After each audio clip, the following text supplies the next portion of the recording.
Hi guys, welcome to Dad to Dan. In this episode we're actually on the second part of Dad's pack structure. We're on the A, which is the answer. If you want to have a look at the full sales structure, there is a link here and you can look at any of the videos that we have. But this one specifically is on the answer part. So this is when the customer will throw something back at you. Some of these might be objections, but some of them aren't, and that's really key for you guys to know which ones are which, and we'll be asking Dad about that.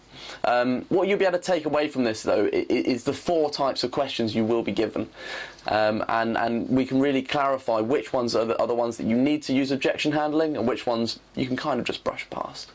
I hope you enjoy. So Dad, we've done our presentation, we're on to the next step.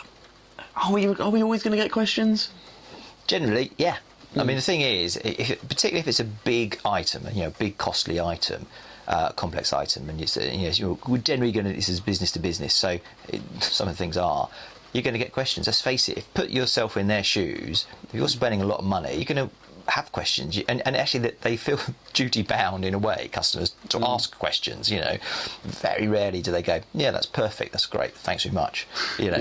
So they'll ask, and that's the thing to remember, is that sometimes the questions are just, they're struggling, because if you've done a good presentation, however good your presentation, they'll probably come up with a question, and they'll struggle sometimes if it's a good presentation to come up with a really good question. So what they'll do is they'll come up with something quite daft often, and think.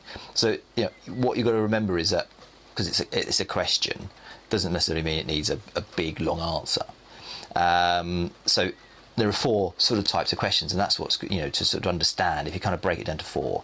And the first one, and we'll show you some examples. So the first one is a check question. So I'm just checking, how many ports does it have? The second is a comprehend question. Oh, could you just go back over and just tell me a little bit more around the screen? Second is a concern question.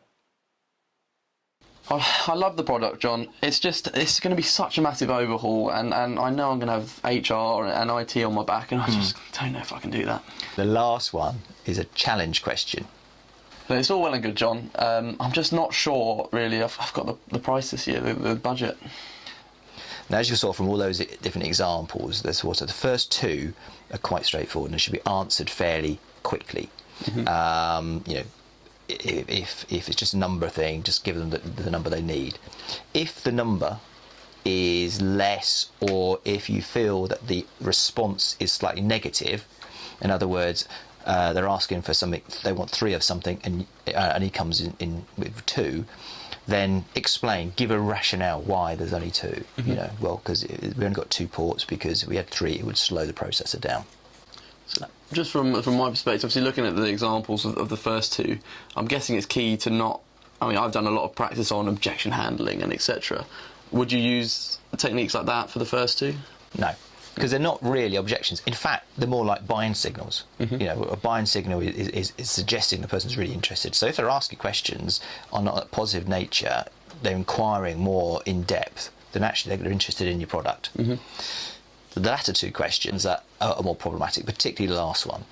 So, and that's where you need the better kind of objection handling techniques, because probably either you've not covered it correctly in your presentation, so you need to go back, or it's a genuine objection. And people are going to have objections. Not everyone's going to agree with you. Yeah. Unfortunately, Make sales easy. Yeah, it would be great if sales was that easy. So you've got to find ways of understanding why. First of all, how important that is.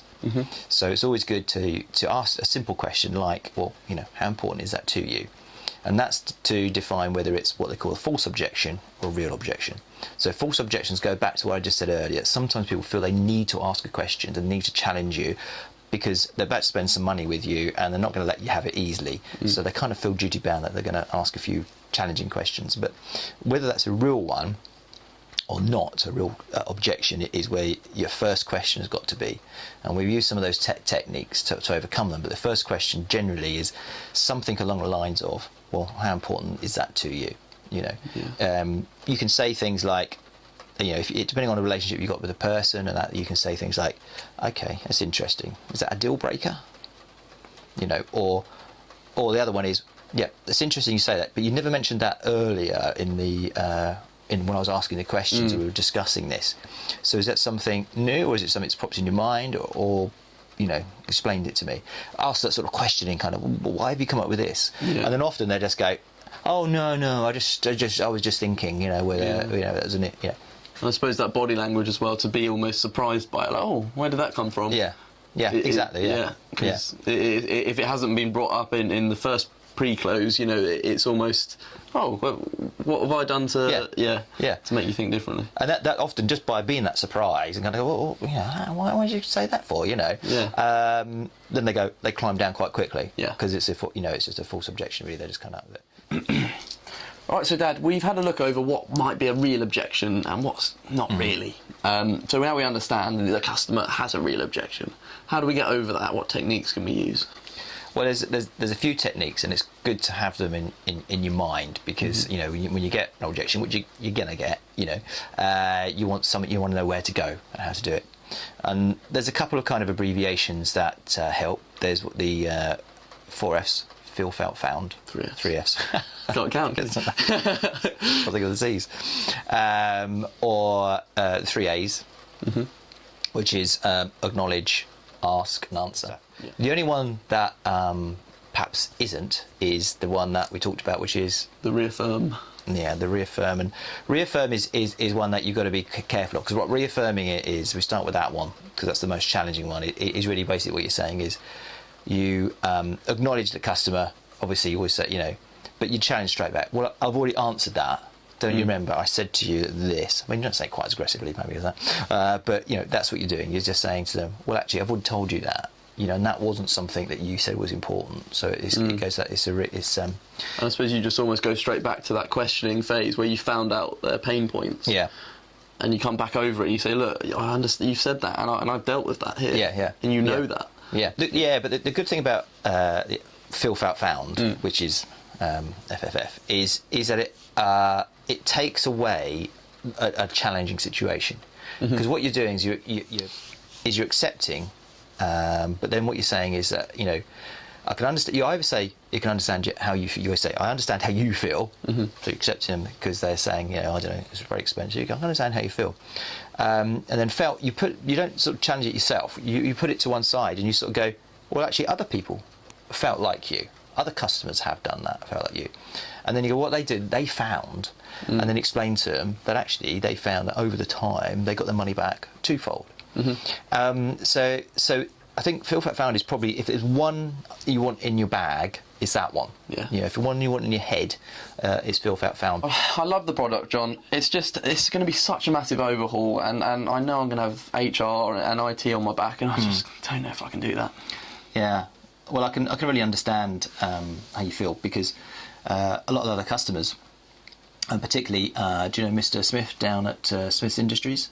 Oh, yeah. Yeah, when he took our product on, he said virtually exactly the same to me, that he was concerned that it was going to be such an upheaval that it would be difficult.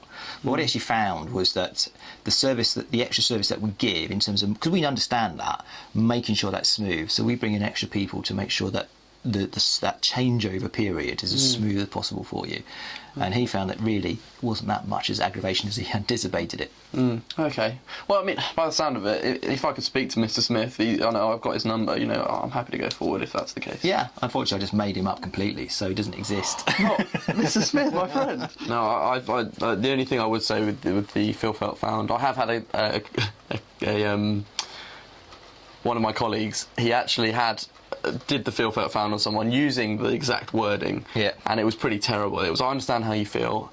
Lots of customers have felt the same. What they found is blah blah blah, and the guy knew the technique, and he went, look, don't feel, felt, found me. And I think it's quite important as well. Add in different words. It's a technique. It's a sort of structure. You don't have to follow the word for word.